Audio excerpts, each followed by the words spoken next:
आप सभी का इस कार्यशाला में स्वागत है। आज की इस कार्यशाला में हम मार्केटिंग यानी विपणन की पद्धतियों के बारे में जानेंगे, जो कि इस प्रकार है। व्यापार के नियम, बाजार के अनुरूप निर्णय लेना, बाजार की जानकारी, निगरानी और बही खाता। किसी भी व्यापार को चलाने के लिए नियम बनाने महत्वपूर्ण होते हैं। क्या आप इसे उदाहरण से समझा सकते हैं? हाँ, बिल्कुल समझा सकते हैं। धनलक्ष्मी एफपीओ अपने किसानों से चावल की फसल को लेकर सरकारी एजेंसी को देने का काम करती है और उन्होंने तय किया कि फसल लेने का समय सुबह 8 बजे से दोपहर 2 बजे तक रहेगा और बाकी के समय में पैकिंग, हिसाब और फसल को ले जाने आदि का काम किया जाएगा।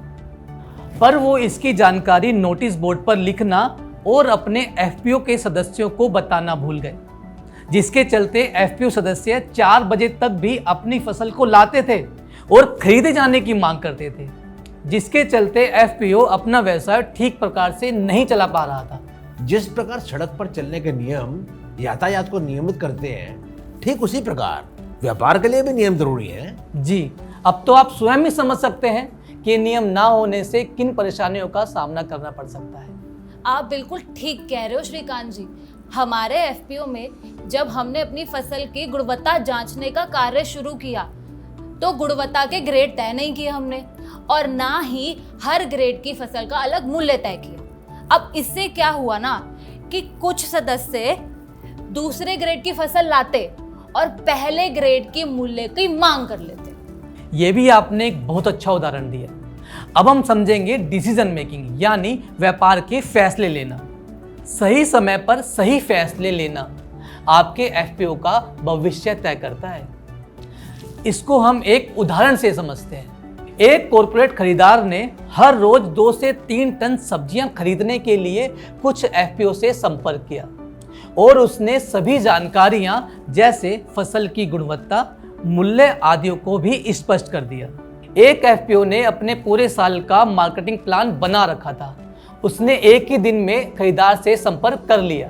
वहीं एक दूसरे एफपीओ ने खरीदार से 1 हफ्ते में भी संपर्क नहीं किया, क्योंकि उसके पास उत्पादन की उचित जानकारी और जल्दी फैसले लेने के लिए सही पद्धति नहीं थी।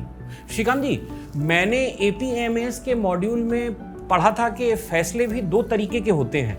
एक जो लंबे समय के लिए लिए जाते हैं, जैसे मार्केटिंग पर कितना खर्च करना है या ब्रांडिंग करनी है कि नहीं आदि, और दूसरे जो रोज लिए जाते हैं, जैसे किसानों से फसल लेने के लिए कितनी लेबर लगानी है या रोज कितना सामान डिलीवर करना है इत्यादि। ये आपने बिल्कुल सही बताया प्रकाश जी। लेकिन श्रीकांत जी, ये फैसले आखिर लेगा कौन? एफपीओ के बोर्ड को जनरल बॉडी की रजामंदी से कार्य करना होता है और स्टाफ को बोर्ड के निर्देश के अनुसार फैसले लेते समय भी एक्सपर्ट की राय लेना जरूरी होता है। अच्छा, क्या आप लोग जानते हैं कि आपको बाजार की क्या क्या जानकारी होनी चाहिए? जी श्रीकांत जी, हमें ये पता होना चाहिए कि कितनी फसल उपलब्ध है, खरीदार कहाँ है और फसल के लिए बाज़ार में आवश्यकता कहाँ है और फसल खरीदने के बाद ग्राहकों का सुझाव क्या है। बिल्कुल सही। विपणन में चौथी अहम चीज है बही खाता और निगरानी। इसकी जानकारी सत्र 5 और 8 में विस्तार से दी गई है। आप इसकी जानकारी एफपीओ ऑफिस से हिंदी भाषा में भी ले सकते हैं। अगली कार्यशाला में हम फसल की प्रोक्योरमेंट के बारे में बात करेंगे। अब श्रीकांत जी, विपणन में ज़रूरी पद्धतियों के बारे में हमारी जानकारी में वृद्धि करने के लिए आपका बहुत बहुत धन्यवाद।